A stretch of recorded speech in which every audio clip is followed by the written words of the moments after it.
let your head down. Yeah, you're in the mood. Oh, to come unwind. There's something in the air, something different about that smile you're wearing, girl. Yeah, what is it? When I think I know what's going on behind them brown eyes, you're going through that little something, girl. Dalam vlog kali ini, kami akan menceritakan bagaimana Blora pada zaman dahulu. Menurut cerita rakyat, Blora berasal dari kata belor yang berarti lumpur.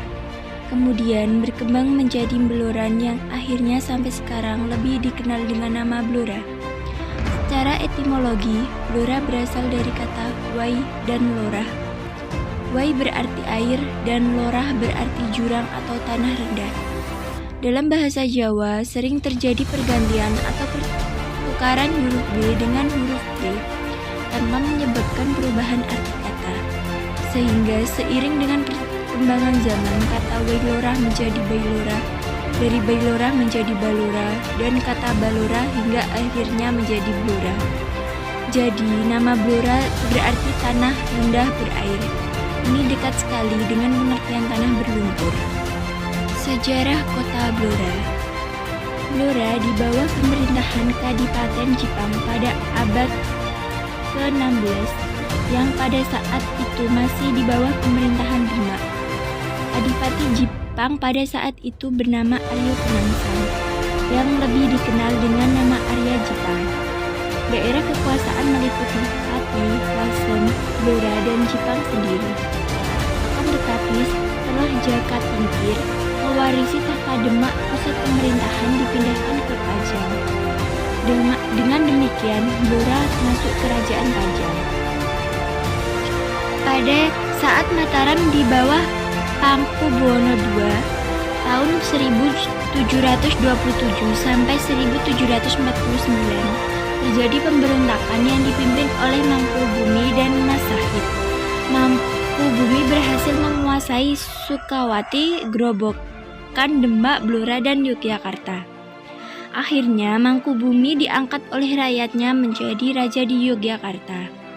Berita dari Bahat Giyanti dan Serat Kuntarotama menyatakan bahwa Mangkubumi menjadi raja pada tanggal 1 Suro tahun Alif 1675 atau 11 Desember 1749. Bersamaan dengan diangkatnya Mangkubumi menjadi raja, maka diangkat pula para penjabat lainnya. Di antaranya adalah pemimpin prajurit Mangkubuwen Wilatikto menjadi Bupati Blora. Blora di bawah Kasultanan. Perang Mangkubumi diakhiri dengan Perjanjian Giyanti tahun 1755 yang dikenal dengan nama Palihan Nagari. Karena dengan perjanjian tersebut, Mataram terbagi menjadi dua kerajaan, yaitu Kerajaan Surakarta di bawah Pakubuwono III, sedangkan Yogyakarta di bawah Sultan Hamengkubuwono I. Di dalam Palihan negeri itu, Blora menjadi wilayah Kasunan sebagai bagian dari daerah mancanegara timur Kasunan Surakarta.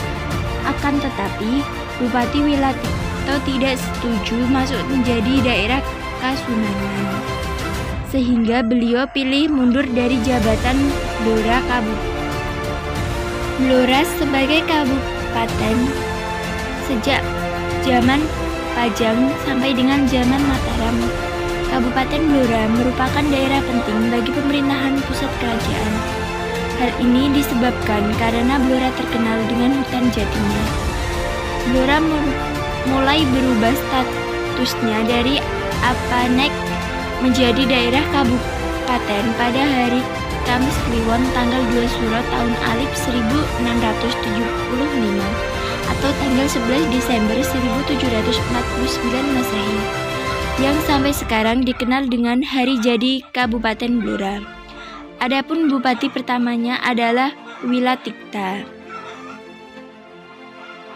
Perlawanan rakyat Blora yang dipelopori petani muncul pada akhir abad ke-19 dan awal abad ke-20. Perlawanan petani ini tidak lepas dari makin memburuknya kondisi sosial ekonomi penduduk pedesaan pada waktu itu. Pada tahun 1885, pajak kepala yang diterapkan oleh pemerintah penjajah sangat memberatkan bagi pemilik tanah. Di daerah-daerah lain di Jawa, kenaikan pajak telah menimbulkan pemberontakan petani seperti peristiwa Cilegon pada tahun 1888. Selang 2 tahun kemudian, seorang petani dari Blora mengawali perlawanan terhadap pemerintahan penjajahan yang dipelopori oleh Samin Surosendiko. Gerakan Samin sebagai gerakan petani anti kolonial lebih cenderung mempergunakan metode protes pasif, yaitu suatu gerakan yang tidak merupakan pemberontakan radikal. Beberapa indikator penyebab adanya pemberontakan untuk menentang kolonial penjajahan antara lain: berbagai macam pajak diimplementasikan di daerah Blora, perubahan pola pemakaian tanah komunal perbatasan, dan pengawasan oleh Belanda mengenai penggunaan hasil hutan oleh penduduk. Indikator-indikator ini mempunyai hubungan langsung dengan gerakan protes petani di daerah Blora. Gerakan ini mempunyai corak milenarisme, yaitu gerakan yang menentang ketidakadilan dan mengharapkan zaman emas yang makmur.